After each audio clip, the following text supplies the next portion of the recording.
পাকিস্তানের জঙ্গি সংগঠনের সমর্থনে সোশ্যাল মিডিয়ায় পোস্ট করার অভিযোগে মোট 8 জনকে গ্রেফতার করা হলো।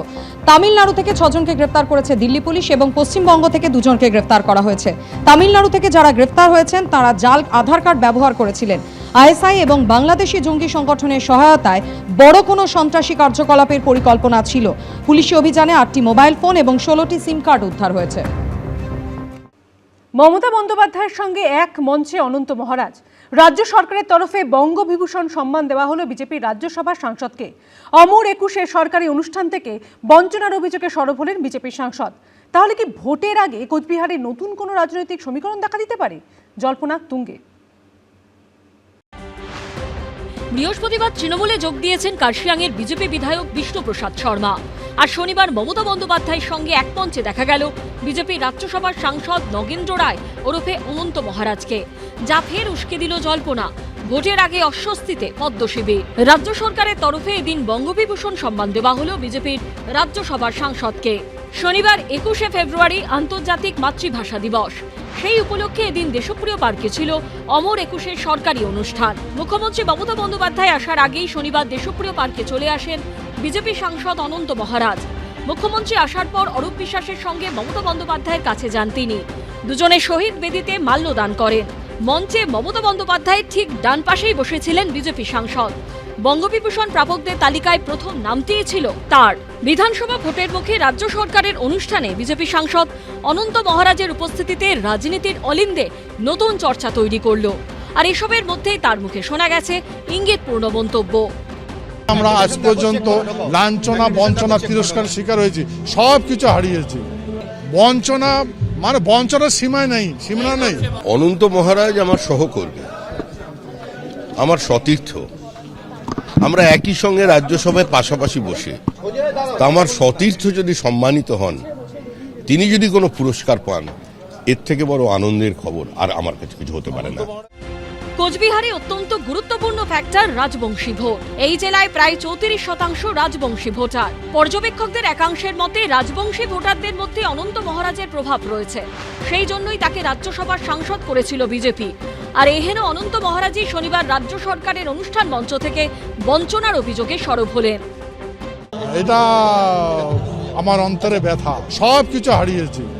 বঞ্চনা মানে বঞ্চনার সীমা নেই। হলে কি হলো, বিজেপি সংসদ হলে কি হলো? আমি সারা ভারতবর্ষের জন্য বলবো না, আমাদের মানুষের জন্য বলবো না, কিন্তু করছে না তো। অনন্ত মহারাজের অন্যতম দাবি হচ্ছে উত্তরবঙ্গকে আলাদা রাজ্য করা।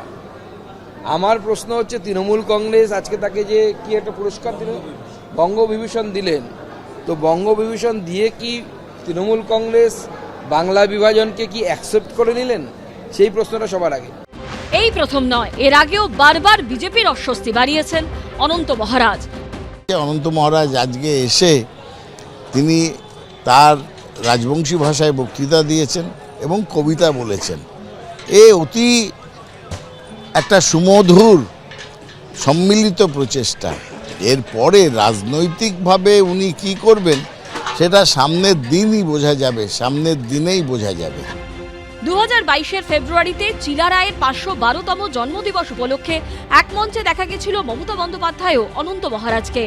2024 সালে লোকসভা ভোটের পরপর কোচবিহারের চকচকার বাড়িতে গিয়ে বিজেপি সাংসদ অনন্ত মহারাজের সঙ্গে দেখা করেছিলেন মমতা বন্দ্যোপাধ্যায়।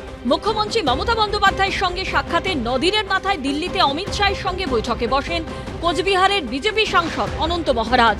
তার ঠিক 2 দিন পরে প্রধানমন্ত্রী নরেন্দ্র মোদীর সঙ্গে বৈঠক করেছিলেন বিজেপির রাজ্যসভার সাংসদ। এই আবহে সেই তিনি মমতা বন্দ্যোপাধ্যায়ের সঙ্গে মঞ্চ ভাগ করলেন। তাহলে কি ভোটের আগে কোচবিহারে নতুন কোনো রাজনৈতিক সমীকরণ দেখা দিতে পারে? মমতা বন্দ্যোপাধ্যায়ের মঞ্চে বিজেপি সাংসদের উপস্থিতি নিয়ে তৈরি হয়েছে এই প্রশ্ন। আশাবুল হোসেনের রিপোর্ট, এবিপি আনন্দ, কলকাতা।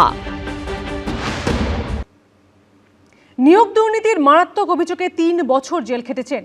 জেল মুক্ত হয়ে বিধানসভা ভোটের আগে জনসংযোগে নামলেন পার্থ চট্টোপাধ্যায়। নিজের নির্বাচনী কেন্দ্র বেহালা পশ্চিমে গেলেন, কথা বললেন স্থানীয়দের সঙ্গে। আর জানিয়ে কটাক্ষ করতে ছাড়েনি বিরোধীরা।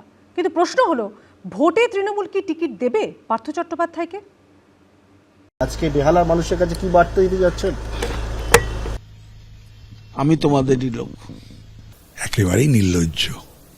চোরের মুখে দিদির নাম শুনতেন, এখন চোরের মুখে রামের নাম শুনছেন। স্কুলে নিয়োগ দুর্নীতির মারাত্মক অভিযোগ, বান্ধবীর ফ্ল্যাটের টাকার পাহাড়, গ্রেফতারি, তৃণমূল থেকে ঠেলে দূরে সরিয়ে দেওয়া, 3 বছর 3 মাসের জেল জীবন কাটিয়ে শেষমেশ জামিন।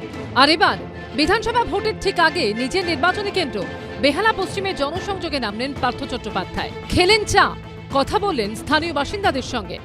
আমি প্রথম থেকেই বলে আসছি যে আমি যেদিন শারীরিকভাবে অন্তত গাড়িতে ওঠার মতন শক্তি পাব, আমি বেহালাতেই যাব।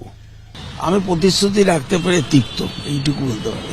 2011, 2016, 2021 3বার বিধানসভা ভোটে তৃণমূলের টিকিটে বেহালা পশ্চিম থেকে জিতে বিধায়ক হয়েছেন পার্থ চট্টোপাধ্যায়।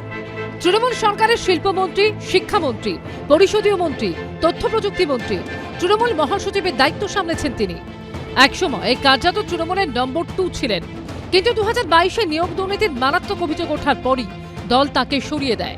এই পরিস্থিতিতে জেল থেকে বেরিয়ে পার্থ চট্টোপাধ্যায় যখন জনসংযোগে নামলেন, তখন প্রশ্ন উঠছে, মমতা বন্দ্যোপাধ্যায় কি তাকে আর প্রার্থী করবেন? তৃণমূল কংগ্রেস থেকে আপনাকে টিকিট দিল, তাহলে দাঁড়াচ্ছে?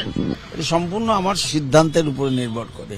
মমতা বন্দ্যোপাধ্যায়ের উপরে এখনো আস্থা হারায়নি। যেদিন হারাবো সেদিন সিদ্ধান্ত নেওয়ার সময় থাকবে। আমি মানুষের সেবা করতে চাই, সেই মানুষের সেবাটা করব। দলের সিদ্ধান্ত নেবে, নিশ্চয়ই নিক। তিনি একা চলতেই পারেন। তিনি যদি বলেন আমি এককভাবে রাজনীতি করব, ইন্ডিপেন্ডেন্টলি আমি দাঁড়াবো, তাতে তো ভারতবর্ষের সংবিধানে কোথাও আপত্তি নেই। এই প্রশ্নগুলোর সমাধান না হওয়া পর্যন্ত আমি দেখতে পাচ্ছি না যে দলের পক্ষ থেকে তার রাজনৈতিক জীবন সুগম তৈরি করে দেওয়া হবে, এটা ভাবা ঠিক হবে না। ভোটের মুখে পার্থ চট্টোপাধ্যায়ের জনসংযোগ নিয়ে জল্পনার মধ্যেই কটাক্ষ ছুটছে বিরোধীরা। শিক্ষার সর্বনাশ করে তারপরে যা যা যা যা কাণ্ড কারখানা ঘটালো, ওগুলো আমার বলতেও আমার রুচিতে বাঁধে, আমি পারবো না। এটাই দেখার যে বাংলার বেহালার মতন সর্বত্রই কেন্দ্রের রাজনৈতিক সচেতন, রুচিশীল, সংস্কৃত মনস্ক, সুশিক্ষিত মানুষেরা এবার এই পার্থদের কিভাবে গ্রহণ করে। হয়তো হৃদয় পরিবর্তন হয়েছে, কিংবা টিকিট পাওয়ার সম্ভাবনা কমে গেছে। তৃণমূল তাকে প্রার্থী না করলে তিনি যে নির্দল হিসেবে লড়তে পারেন, সম্প্রতি সেই ইঙ্গিত মেলেছিল পার্থ চট্টোপাধ্যায়ের গলায়। আমি যখন অ্যারেস্ট হলাম 2021-এ, আমি 52% ভোট পেয়েছিলাম। আমার দল কিন্তু 52% ভোট পায়নি।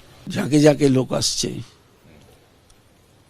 পাতা দাঁড়ালেও আপনি জিতবেন, এইসব। 2021-এ যখন আমি দাঁড়িয়েছিলাম, তখন 4র্থ লিস্টে আমার নাম ছিল। এদিকে বেহালা ম্যান্টনে জনসংযোগ কার্যালয়ের সামনে যান পার্থ চট্টোপাধ্যায়। আরো অগ্রগতি আশা করেছিলাম। যেখানে ব্যাটন ছেড়ে গিয়েছিলাম, ভিতর ঘুরে দেখলাম যে মানুষের যা প্রত্যাশা, কোথাও কোথাও কোথাও ছন্দপতন আছে। রাস্তাঘাটে